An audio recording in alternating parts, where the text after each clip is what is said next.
I'm Patrick Bailey with IQless. Today is May 25th, 2024, and in this video I'm going to show you how I made some LEGO-inspired orange safety tips for a Stormtrooper gun and a Clonetrooper rifle, all in OpenScad. First, let's go over some links. So, the things I've already posted these. So here is the orange safety stud for the Stormtrooper gun, which is at 250%, although it's only for a 250% gun. And then here's a link to the one that is the Clonetrooper rifle. Now, importantly, these I did not make the guns. I'm just making the safety tips. The guns were actually made by BigBricks, who has a website, who has a location here on Printables. However, he removed some of his stuff. Most of his stuff seems to be on Thangs now. So here's a link to his Thangs, which I have also in the show notes.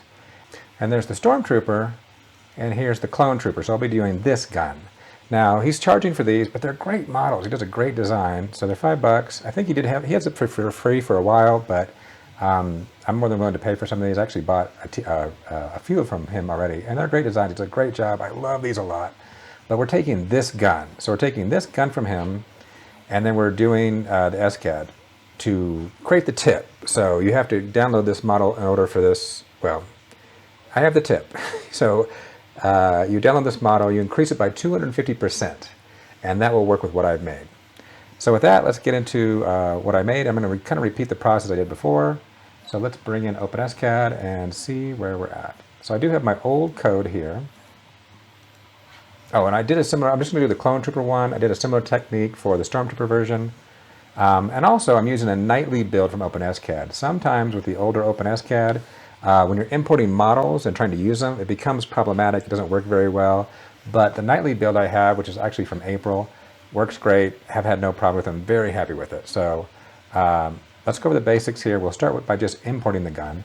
So up here, I've done a couple of things. I have the Clonetrooper gun STL file. I did rename it, but it's in the same folder as this file. Clonetrooper gun. I do have a 40mm thread that I use for the Lego stud. And a Lego stud is just reusing code that I used before. I have another thing posted there on Printables that has a bunch of Lego studs. So I'm reusing the code for that, but it's pretty basic for the Lego stud. Got a couple of variables here when I was tweaking on this. And then we have just the orange tip. I have a split here because I split things up sometimes. But here we go into the orange tip code.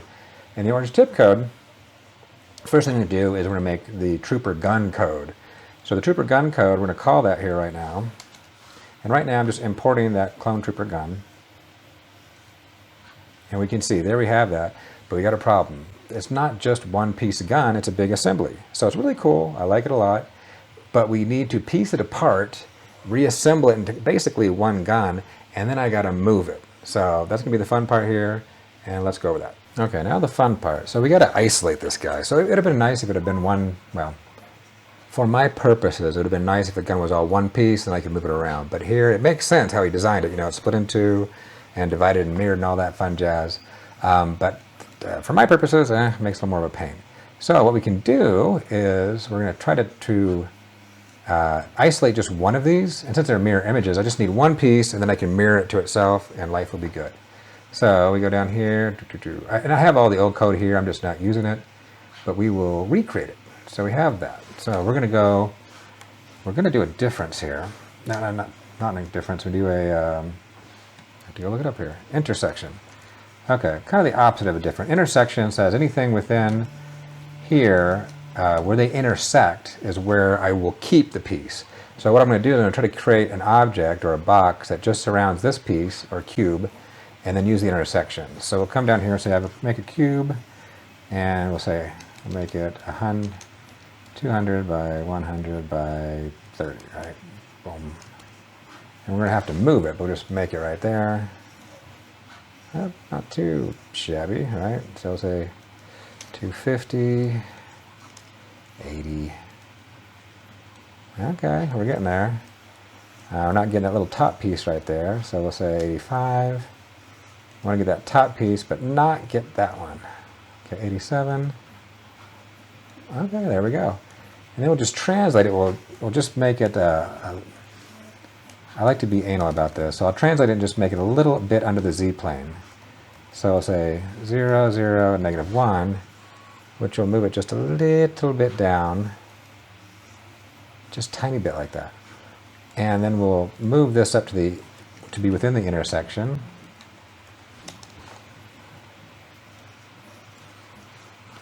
And there we go. Now we got our one piece. The other piece has been eliminated because we just only have that one piece. Now the next thing we want to do is do a mirror. Now we're going to mirror in the XY plane here, which we can do, but if you mirror and you just use the mirror tool that they have, it'll remove the original. But so what we use, I found this a long time ago, it's called a mirror copy. So you make your own module, and basically what it does is it's going to use mirror, but it's going to keep the original.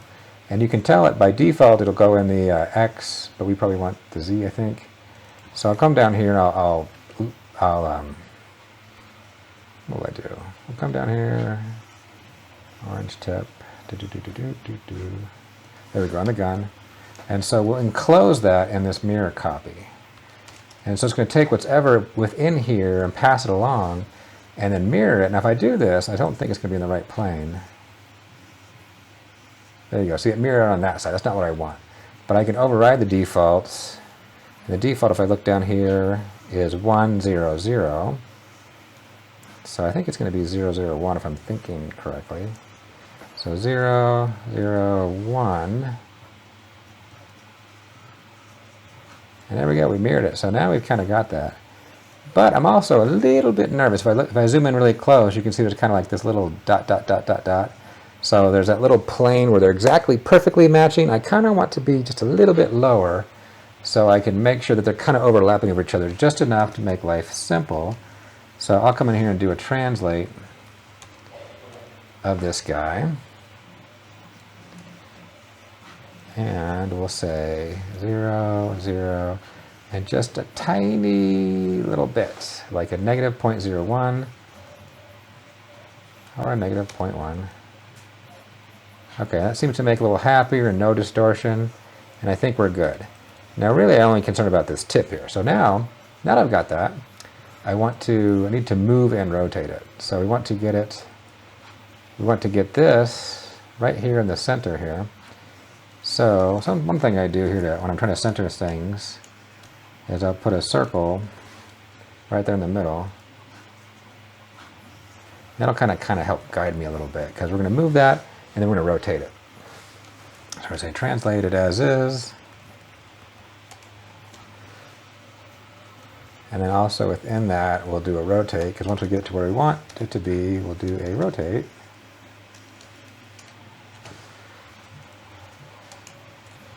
And if we do,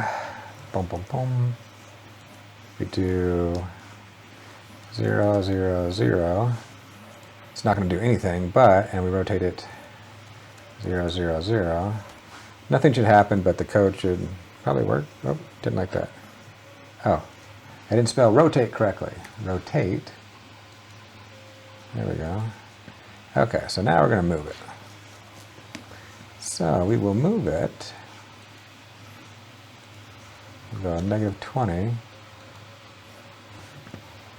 Getting close. Negative 30. So I want that tip to be centered right there. So negative 40. A little too far. 30. See, we'll look at the top here. Oh yeah, there we go. Negative 30 was too much, okay. 25, 22, 23, 3.5, 3.2, we're getting close. There we go. And then we have to move it down a bit, so we'll say negative 45. Oh, negative 60, a little close. Okay, that's looking pretty close. I'll make that circle a little smaller so we can see a little better.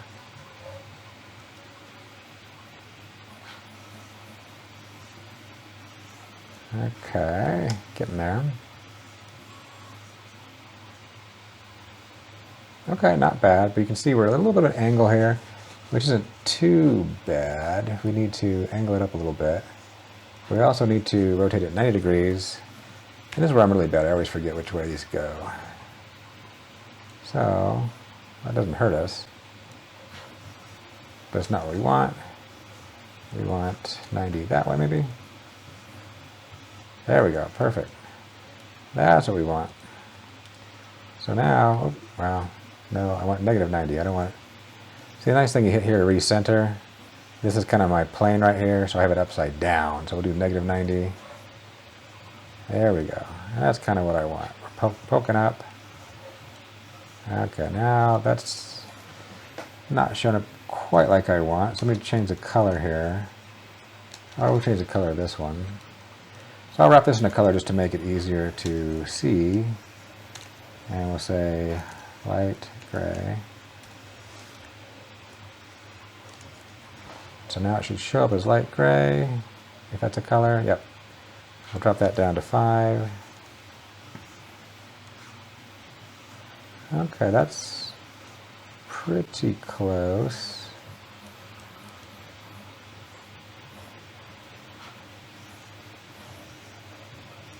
I could probably fiddle a little bit and get it a little closer to center, but I think that's good enough for our purposes. Okay, now the next thing we're going to do is I want to raise that up just a little bit. So we're going to, after we've translated everything over here, we're going to do another translate outside of here. And we will raise that up. Now I tab these in just so it's easier for me to read, but you don't have to. So do 0, 0, and 10. There we go. That's a little high. Let me look what I did last time. What did I do? I did a bunch of fun stuff here. It's hard to read after the fact because I moved it different ways. Okay, that's probably a little too high. So we'll go. We'll split it in half. We'll say 5. 4. Okay, and we can always move it later on. So now that I have this where I want, now I need to put my my Lego piece in there, my stud, or part of the piece, because my Lego stud comes in 2 pieces. One that goes over, and then the actual end of the stud actually screws on. So there's only one piece I need to concern myself with. So let's go bring that in, and then we'll subtract it. Okay, Lego piece, Lego piece, Lego piece. Okay, we'll get rid of that circle. And so now we'll leave this, the gun is one piece, so that's kind of nice. We'll leave it like that because we're using it as one piece. And then we're going to bring in the Lego, which I did already put down here. It's already in OpenScad before, so I'm just kind of copying it from a previous thing. And I did tweak it a little bit from what it originally was. But we'll come in here and we will say, we'll bring in this Lego piece. Or you could make any kind of thing you want. Just for me, this is what I'm bringing in. And that is, yeah. Good for me. Good for me to remember. This thing, I'm bringing in the original piece here from the Lego, but the actual piece is 250% bigger. See, forgot about that. So let's go here. Oh, yeah, and also this Lego piece, the way it's designed, I need to rotate it. So I will rotate this. We'll rotate this.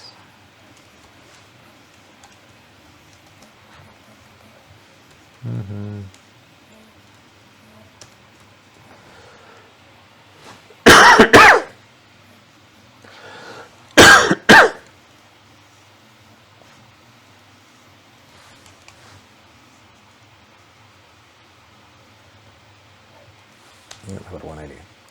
180, there we go. But then we need to raise it up. So our translate.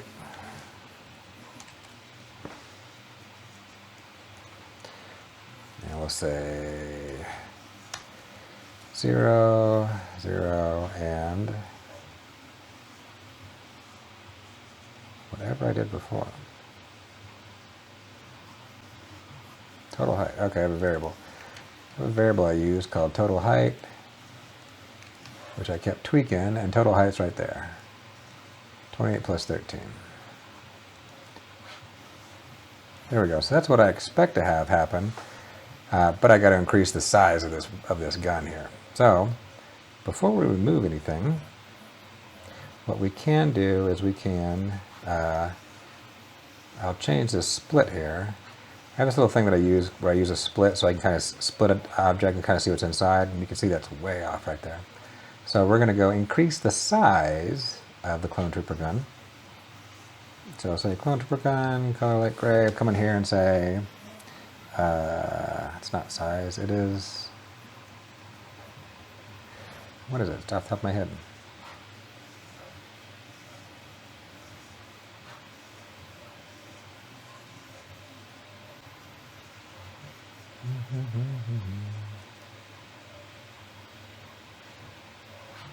Scale, that's what I'm looking for. Scale. So we'll do scale 2.5 because I want to scale in every single direction. You can scale in the X, Y, and Z individually if you want to, but in this case we want to do all X, Y, and Z. So we'll scale it, and there we go. We got our big old gun. Perfect. But I imagine we're probably a little too low right now. So if I look at this, but you know, we can, we're probably in the wrong location, but we can easily do a diff. So we go over here to the orange, and we can say difference, and we're going to subtract the Clonetrooper gun from our Lego piece. And for those who are unfamiliar with difference, difference will take the first object, in this case Lego, and then every other object past that will subtract it from it. So if I run this, we should get, there we go. We got, see, it cut it out. And we can actually color it. So we'll say color orange.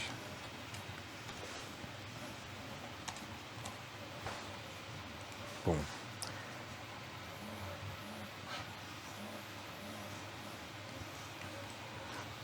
And the orange is not, those colors are nice for highlighting, but they don't come through when you actually render it. But you can see I'm a little low here because I intended this wall here to have some thickness, but that is going to cut too much out. Actually, it wouldn't be the end of the world, but I need to have it higher. So rather than 4, we'll change this over to 10.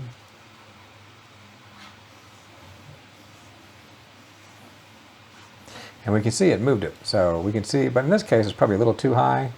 So let's go 7. Let's see what that gives us.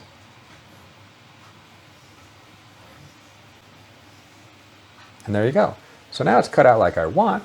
Now, in this case, it worked out really, really well. That this is a tight fit. So when I made those, it's the exact size. Sometimes when it's the exact size, it's not going to go over very well. But this kind of worked. It's tight, but it gets on. If it was an issue, though, I could actually go from, rather than making this 2.5, which is the plan, which is how this is printed out, I could say, 2.5 plus, 0.1, or make it 2.6, which would make it, if I render it a little bit bigger, can we see it? Well, it's so slight. Let me exaggerate. I'll say scale 2.5 plus 0.5. That'll exaggerate it.